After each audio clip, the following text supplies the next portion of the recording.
И здравейте, машини! Аз съм DW, Boss BG. Както виждате, днес играя Clash Royale. Приготви съм ви един малък чест опенинг, но спокойно, последствие ще има по-голям. Започваме с отварянето. Първия фри чест, 69 голд, един тупстоун и 8 мортара. Сега другият фри чест,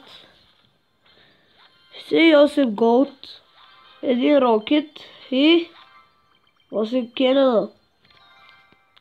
Сега силвър честа, 51 голд, 4 скелетонс и 5 елит барбериан. Супер!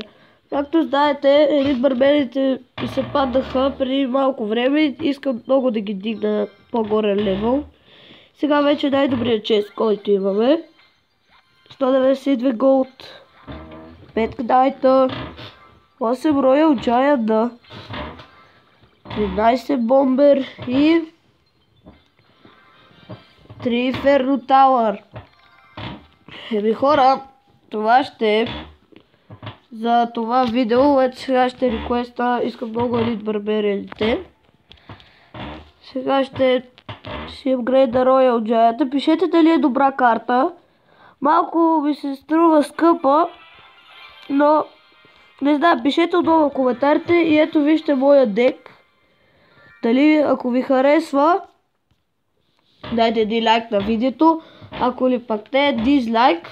Моля ви, пишете в коментарите различни декове, някакви предизвикателства, които да правим, защото така просто е скучно само да седа и да играя.